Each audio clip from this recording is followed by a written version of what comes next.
What if the greatest mistake we ever made about human history was believing it moved in a straight line? Stop. Because across the world, archaeologists have uncovered objects that appear in places and times where they should not exist. A footprint shaped like a Roman sandal, sealed inside rock millions of years old. A mechanical device capable of calculating celestial movements, built long before complex machinery was thought possible. A perfectly drilled stone bracelet, crafted 40,000 years ago by a human species once dismissed as primitive. Each discovery has been studied. Each one is real, and each one quietly contradicts what we think we know. If these were isolated errors, they could be ignored, but when they are placed together, they expose a question science has yet to answer. Are we missing an entire chapter of our own past? Modern history is built on a simple assumption: progress moves forward in a straight line. Stone tools lead to bronze. Bronze leads to iron. Primitive minds give way to advanced civilizations, and advanced civilizations give birth to technology. This linear model has shaped how textbooks are written, how museums are organized, and how entire civilizations are ranked. Anything that does not fit is labeled an anomaly, an error, a coincidence, or at worst, a myth. But archaeology does not operate on belief. It operates on layers of earth, on carbon decay, on stone that remembers pressure and time without bias. And in those layers, researchers have found things that do not belong. Not legends. Not symbolic art. But physical objects embedded, fused, engineered, that appear far earlier than the knowledge required to create them. Some challenge technology. Others challenge mathematics, medicine, or engineering. And a few challenge the very timeline of human existence itself. In response, science has done what it always does when faced with discomfort. It isolates each case. It avoids connecting the dots. Because the moment these discoveries are viewed together, a far more unsettling picture begins to emerge. One where advanced knowledge may have appeared, vanished, and reappeared more than once. One where civilizations could rise high and fall so completely that only fragments survive. One where primitive may simply mean forgotten. This is not a story about aliens, fantasy, or speculation. Every discovery you are about to hear has been cataloged, studied, and debated by serious researchers. Yet none of them has a fully accepted explanation. What follows are 10 real archaeological discoveries. Each one documented. Each one verified. And each one forcing us to confront the same uncomfortable possibility. Human history may be far older, far stranger, and far less linear than we were ever taught. 1. The Roman footprint that broke geology. The problem with footprints is that they are honest. They do not exaggerate. They do not tell stories. They simply record a moment when something passed through soft ground and pressed reality into place. That is why this discovery is so disturbing. Embedded within a layer of solid stone, rock dated to millions of years old, archaeologists uncovered what appeared to be a footprint, not an abstract shape, not erosion, but a clear negative impression of a foot wearing a sandal. But even more unsettling, within the same geological layer, researchers found a small iron object fused directly into the stone. At first glance, it looked unremarkable, just a corroded piece of metal. Until experts recognized it. It matched the exact design of a Roman shoe nail, the kind used by soldiers over 2,000 years ago to reinforce leather sandals. The nail was not loose. It had not fallen into a crack. It was not inserted later. It was locked inside the rock itself, as if the stone had formed around it. Geologists re-examined the surrounding strata. The layer was ancient, undisturbed. There were no signs of intrusion, no fractures, no evidence of contamination. Historians reviewed alternative explanations: misidentification, hoax, modern debris. None fit the evidence. Because geology does not care about human assumptions. Stone forms slowly under pressure across timescales that dwarf civilizations. If the rock is truly millions of years old, then the object inside it cannot be modern. And if the object is human-made, then humans, or something like them, were present far earlier than our timeline allows them. Some researchers proposed extremely rare geological processes that might pull younger objects into older layers, but none could explain the precision of the footprint or the way the nail was fused without distortion at Guillaume's. Others quietly suggested something more radical, that an unknown civilization may have existed long before recorded history, one erased so completely that only accidental traces remain. And then there is the explanation no one wants to discuss, that the footprint may not belong to the past at all. That it could be evidence of movement across time, a single step, taken where and when it should never have been possible. There is no official conclusion. The artifact remains real. The footprint remains unexplained. And the stone remains older than humanity itself. If this is the first crack in the timeline, what happens when we keep looking? 2. Nan Madol, the city that should not stand. Deep in the western Pacific, on the island of Pohnpei in Micronesia, lies a place that feels fundamentally out of place, not because it is hidden, but because it exists at all. Nan Madol is a vast city built not on solid ground, but across a mangrove swamp. It is composed of nearly 100 artificial islands, all connected by narrow canals, forming what some have called the Venice of the Pacific. But this comparison fails to capture the scale of the problem. The city is constructed almost entirely from basalt columns, natural stone pillars formed by volcanic activity. Many of these columns weigh tens of tons. Some exceed 100 tons. And here is where the timeline begins to fracture. The culture credited with building Nan Madol had no wheels, no metal tools, no cranes, no pulleys, no draft animals capable of moving such weight. Yet somehow, these stones were quarried miles away, transported across open water, and stacked with extraordinary precision. The walls interlock like engineered systems, distributing weight evenly and resisting seismic activity in a region prone to earthquakes. Modern engineers have studied the site and reached an uncomfortable conclusion. Even with today's machinery, moving and placing stones of this size in such an environment would be a monumental challenge. Archaeologists searched for evidence of how it was done: roads, ramps, tool marks, temporary structures. They found nothing. No construction debris, no failed experiments, no clear signs of incremental building. Just the finished result, cold, deliberate, and silent. Local oral histories offer an explanation that science quickly dismisses. They speak of sorcerers who commanded stones to fly, of forces that lifted the basalt through the air and placed it where it was needed. These stories are labeled myth, but they persist for a reason. Because standing before Nan Madol, it is difficult to believe that human muscle alone was responsible. Even more unsettling is the city's layout. Nan Madol does not feel residential. There is little evidence of daily life, no marketplaces, no dense living quarters. Instead, the design suggests something ceremonial, administrative, perhaps even ritualistic.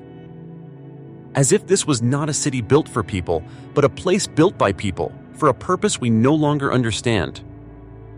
If ancient societies truly lacked the technology to build Nan Madol, then the city should not exist. Yet it does. And like the footprint locked in ancient stone, it stands as a physical contradiction, challenging not just how the past was built, but who we believe built it. 3. The vitrified forts of Scotland. Across the rugged highlands of Scotland, there are ruins that at first appear unremarkable: low stone walls, broken enclosures, remnants of hill forts built by ancient tribes thousands of years ago. But a closer look reveals something deeply unsettling. The stones are not merely stacked, they are melted together. In dozens of locations, archaeologists have found fortifications where entire walls appear fused into glass-like masses, twisted, warped, and solidified as if once liquefied. This phenomenon is known as vitrification, and it should not be possible. To melt granite or sandstone into a glassy state requires temperatures exceeding 1,000 degrees Celsius. That is hotter than most volcanic lava, far beyond anything achievable with Iron Age fire technology. Yet here it is. Not in one isolated structure, but in fort after fort, spread across vast regions of Scotland. Early researchers suggested lightning strikes, but lightning does not melt entire walls uniformly.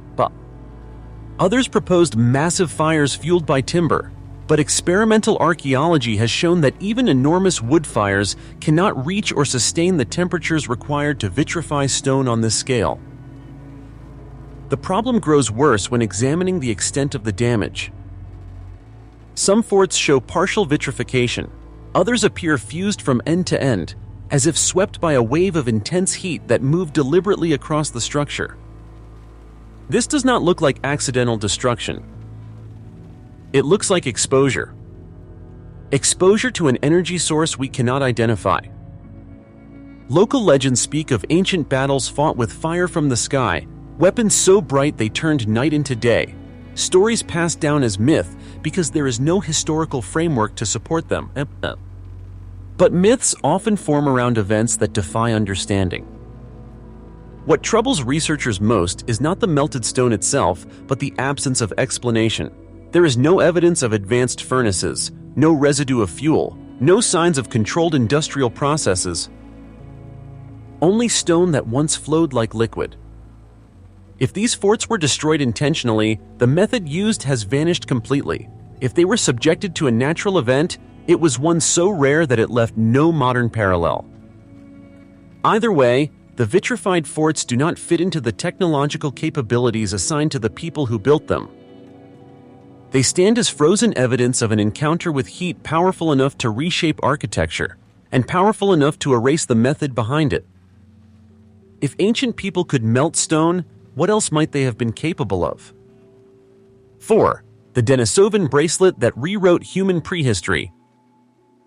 Deep within Denisova Cave in Siberia, archaeologists expected to find what they had always found before: stone tools, bone fragments, simple remnants of early human life. What they did not expect was a bracelet. Not a crude ornament, not a roughly shaped stone ring, but a finely crafted band made from polished green chlorite, smooth, symmetrical, and unmistakably deliberate. The bracelet was dated to approximately 40,000 years ago. At that time, human technology was assumed to be simple, functional, far removed from precision craftsmanship. Yet under microscopic examination, the bracelet told a different story. Its surface was evenly polished, suggesting controlled abrasion techniques. Its symmetry was nearly perfect. Most unsettling of all, the bracelet contained a drilled hole. Not a chipped opening, not a fractured cavity. A precise circular bore. When researchers analyzed the markings inside the hole, they identified spiral scoring, the exact pattern left by a high-speed rotary drill. This kind of drilling should not appear until the industrial age, tens of thousands of years later. The stone itself raised further questions. Green chlorite does not occur naturally near Denisova Cave. Whoever made the bracelet had to transport the material over long distances, implying trade networks, planning, and social organization. Then came the discovery that truly shattered expectations. The bracelet was not made by Homo sapiens. It was not crafted by Neanderthals. Genetic evidence revealed its creators were Denisovans, an extinct human species known primarily from a handful of bone fragments, some. For decades, Denisovans were described as primitive, technologically inferior, barely distinguishable from their environment. This single artifact demolished that assumption. If Denisovans could produce an object of this complexity, they possessed not only dexterity, but advanced knowledge of materials, tools, and design. And if such knowledge existed, it raises an uncomfortable question. What else did they create that did not survive? Organic materials decay, wood rots, fibers vanish. Perhaps this bracelet is not an anomaly, but a survivor. A rare fragment of a technological tradition erased by time, climate, and extinction. If an extinct human species could achieve this level of sophistication 40,000 years ago, then the story of human intelligence is not a straight line. It is a shattered mosaic, missing most of its pieces. 5. Plimpton, 322, the mathematics that appeared too soon. Among the thousands of clay tablets recovered from ancient Mesopotamia, most are routine: records of crops, trade agreements, lists of goods and taxes. But one small tablet, catalogued as Plimpton 322, refused to stay ordinary. At first glance, it appears unremarkable. Rows of numbers pressed into clay nearly 4,000 years ago. No diagrams, no explanations. Just columns of carefully arranged symbols written in the Babylonian base 60 system. For decades, historians struggled to interpret its purpose. Then mathematicians took a closer look. What they discovered was startling. Plimpton 322 is not a list. It is not an accounting record. It is a trigonometric table, astel. Long before Greek mathematicians formalized trigonometry, the Babylonians were already using a system capable of calculating right triangles with extraordinary precision. Not approximations, not rough estimates, exact values. And modern analysis revealed that the relationships encoded on the tablet align perfectly with advanced trigonometric principles that were thought to be invented more than 1,000 years later. Even more unsettling, the Babylonian method may have been more accurate than the Greek system that eventually replaced it. By avoiding angles and working directly with ratios, their calculations eliminated many sources of error. This was mathematics built for application. Architecture, land surveying, astronomical observation. Yet there is a glaring absence surrounding the tablet. No accompanying texts explain the theory behind it. No schools are recorded as teaching it. No progression documents how this knowledge developed. The tablet appears fully formed, as if dropped into history without context. Historians are left with an uncomfortable implication. If Babylonian scholars possessed this level of mathematical sophistication, then their intellectual world was far richer than what survived. Libraries burned, cities collapsed, knowledge vanished faster than stone. What troubles researchers is not that ancient people were intelligent. That much is undeniable. It is that such a powerful mathematical framework could emerge, function, and then disappear almost entirely, leaving behind only a single surviving artifact. Plimpton 322 does not just challenge the timeline of mathematics. It challenges the assumption that knowledge once discovered inevitably moves forward. Sometimes it moves backward, sometimes it is erased. And sometimes all that remains is a clay tablet, quietly proving that the past knew more than we remember. 6. The Antikythera mechanism, a machine lost to time. In 1901, sponge divers exploring a shipwreck off the Greek island of Antikythera recovered a collection of corroded bronze fragments. At first, they appeared to be nothing more than debris, twisted metal pulled from the seafloor. But as conservators began cleaning the pieces, something impossible emerged. Hidden inside the corrosion were gears. Not decorative shapes, not symbolic patterns. Interlocking bronze gears, precisely cut, deliberately arranged, and unmistakably mechanical. Further analysis revealed that the fragments were part of a single device, built around more than 30 meshing gears, some no larger than a coin. The shipwreck was dated to around 100 BCE. What followed shocked historians and engineers alike. The Antikythera mechanism was not a clock. It was not a navigational aid. It was a computational machine. By turning a hand crank, the device could predict the positions of the sun and moon, track lunar phases, and even forecast eclipses decades into the future. Some reconstructions suggest it modeled the motions of known planets with remarkable accuracy. Nothing like it should have existed in the ancient world.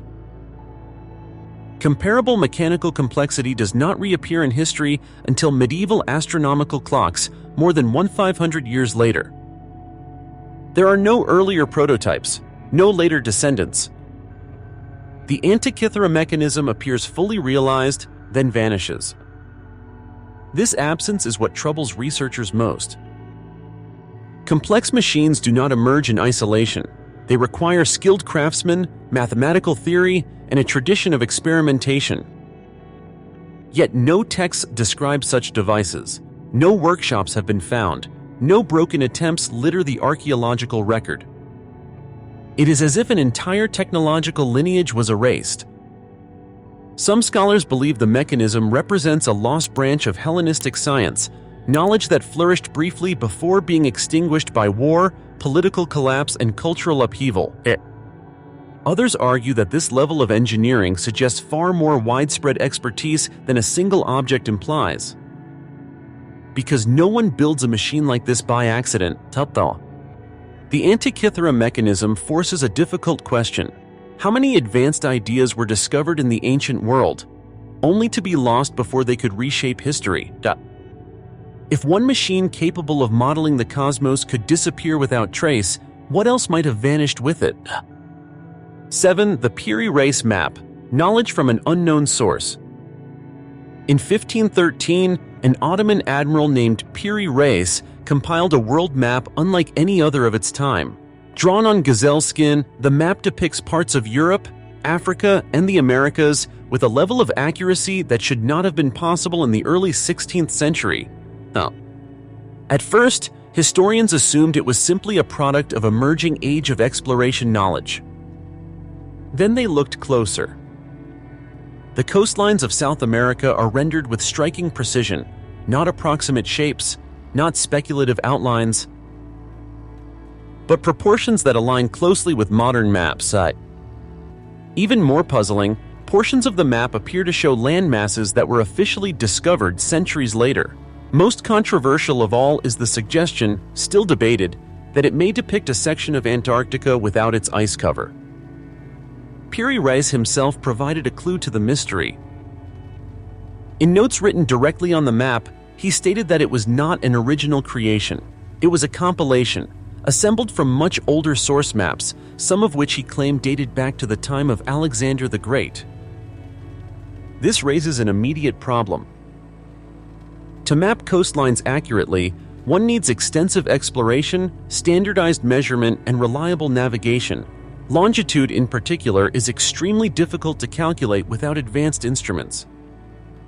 Yet the cultures credited with these supposed source maps should not have possessed such capabilities. If the Piri Reis map is accurate, and parts of it demonstrably are, then its underlying data came from a level of geographic knowledge that predates modern cartography by centuries, if not millennia. Critics argue coincidence, distortion, or selective interpretation, but even skeptics admit something unusual is at work. The map does not behave like a guess. It behaves like a copy of something older. And if ancient civilizations truly possessed global geographic knowledge, then the history of exploration may not begin with ships crossing unknown seas, but with forgotten archives quietly passing information forward through time. The Piri Reis map does not tell us who created its sources. It only tells us that someone, somewhere, once knew far more about the world than they should have. And that knowledge survived, just barely. 8. The Baghdad Battery, electricity before its time. In the 1930s, archaeologists excavating near modern-day Baghdad uncovered a small clay jar that appeared unremarkable at first. It was roughly 15 centimeters tall. No inscriptions, no decoration. But inside the jar was something unexpected. A copper cylinder, a thin iron rod, and traces of an acidic substance. Individually, these components meant little. Together, they formed something disturbingly familiar. When modern researchers reconstructed the object and filled it with a mild acid, such as vinegar or wine, it produced an electric charge. Low voltage, but real electricity. The artifact became known as the Baghdad Battery, dated to nearly 2,000 years ago, within the Parthian or early Sasanian period. This immediately created a problem. According to accepted history, electricity was not understood, generated, or applied until the modern era. Yet here was a device that functioned exactly like a primitive electrochemical cell. Skeptics suggested alternative uses. Perhaps the jar was for storing scrolls. Perhaps it held religious objects. But none of these explanations accounted for the specific combination of materials or the fact that when assembled correctly, the device consistently generated voltage. So the question shifted. If ancient people were producing electricity, what were they using it for? One possibility is metal plating. Electroplating can be achieved with low voltage, and some ancient artifacts display unusually even metallic coatings that are difficult to explain through known chemical methods. Another theory suggests ritual or medical use. Electric sensations often carry symbolic or healing significance in early cultures. But there is no surviving documentation. No text describing electrical practice, no diagrams, no continuity of knowledge. Once again, the pattern repeats. A technology appears fully formed, it functions, and then it disappears. If the Baghdad battery truly was an electrical device, it implies that experimentation with energy occurred long before science was formalized, that ancient minds were not merely observing nature, but interacting with it in ways we no longer remember. And if electricity could be discovered, used, and forgotten once before, what does that say about how fragile technological knowledge really is? 9. Trepanation, surgery before modern medicine. Long before hospitals, anesthesia, or sterile operating rooms, ancient humans were cutting into the skull.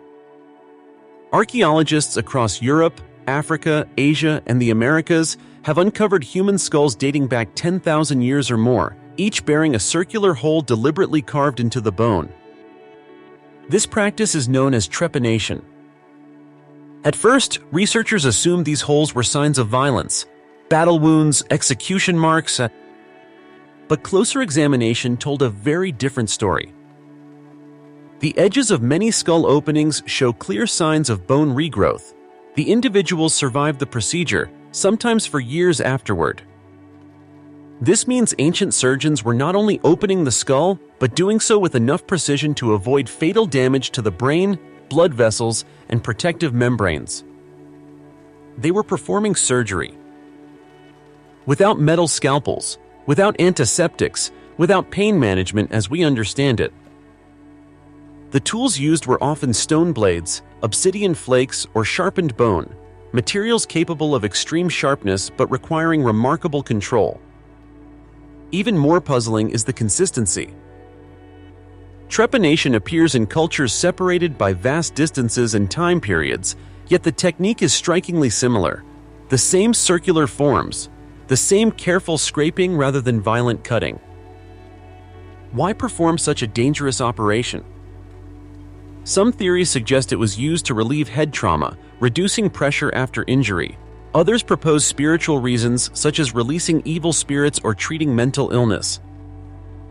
Whatever the motivation, the outcome is undeniable. Ancient practitioners understood the human skull well enough to open it and close it without killing the patient. Modern neurosurgery recognizes trepanation as one of the most dangerous medical procedures, even with advanced tools. That prehistoric societies could achieve survival rates that rival early modern surgery forces a reconsideration of their medical knowledge. This was not random experimentation.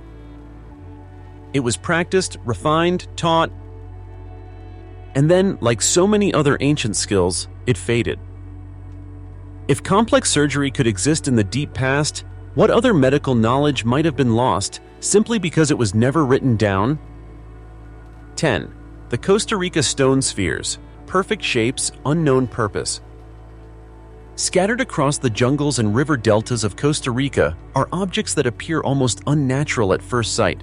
Hundreds of massive stone spheres, some no larger than a melon, others weighing up to 15 tons, lying partially buried in the earth.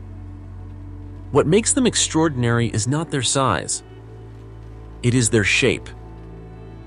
These spheres are nearly perfect, so precise that even with modern measuring tools, deviations from true roundness are often minimal. They were carved from hard igneous rock, a material notoriously difficult to shape even with metal tools. Yet many of these spheres were produced centuries ago, between 600 and 1500 CE, by a culture that left behind no written records. No quarries have been definitively identified. No tools capable of producing such precision have been found. No clear explanation exists for how the final spherical form was achieved. And then there is the question of why. The spheres appear in deliberate groupings. Some were aligned in straight lines. Others form geometric patterns that suggest intentional placement rather than random distribution. Several researchers have proposed astronomical alignment, markers connected to solstices or celestial events. Others suggest they represented symbols of power, territorial markers, or objects tied to spiritual belief. But no interpretation has been proven. Unlike statues or temples, the stone spheres offer no obvious cultural narrative. They do not depict gods. They do not tell stories. They simply exist. And that may be what makes them so unsettling. Creating a near-perfect sphere is one of the most demanding tasks in stoneworking. It requires planning, symmetry, and an abstract understanding of geometry. This suggests the builders were not merely skilled laborers, but thinkers, people capable of visualizing perfection and executing it without modern measurement systems. Yet their purpose remains silent. No inscriptions, no oral traditions that fully explain them. Only smooth stone, shaped with intent and left behind as if waiting to be understood. The Costa Rica stone spheres do not scream mystery. They whisper it. They remind us that entire worldviews can vanish, leaving behind objects whose meaning is forever just out of reach. The history we may have lost. Taken one by one, each of these discoveries can be labeled an anomaly, a curiosity, an exception that does not threaten the larger story. That is how history protects itself. But when these discoveries are placed side by side, a different pattern emerges. A footprint where no humans should have walked, a city built where engineering should have failed, stone melted by heat no ancient fire should have produced, mathematics, machines, medicine, and craftsmanship appearing far earlier than expected, then vanishing without a trace. This is not evidence of a single forgotten empire, nor proof of a lost golden age neatly erased from records. It is something more subtle and more disturbing. It suggests that human progress is fragile, that knowledge can rise, peak, and disappear completely, that civilizations do not always pass their greatest achievements forward. Libraries burn, languages die, skills are forgotten when the people who hold them vanish. History as we know it may not be a continuous ascent, but a landscape marked by collapses we barely remember. What survives is not the full story, but fragments. Artifacts without manuals, technologies without context, achievements without names. Archaeology does not tell us that the past was more advanced than the present. It tells us something far more human. That intelligence has always existed, that creativity has always surfaced, and that forgetting may be just as natural as discovery. Perhaps the greatest mistake is not assuming ancient people were incapable, but assuming we already know everything they were capable of. Because the ground beneath our feet is older than any timeline, and sometimes it remembers more than we do.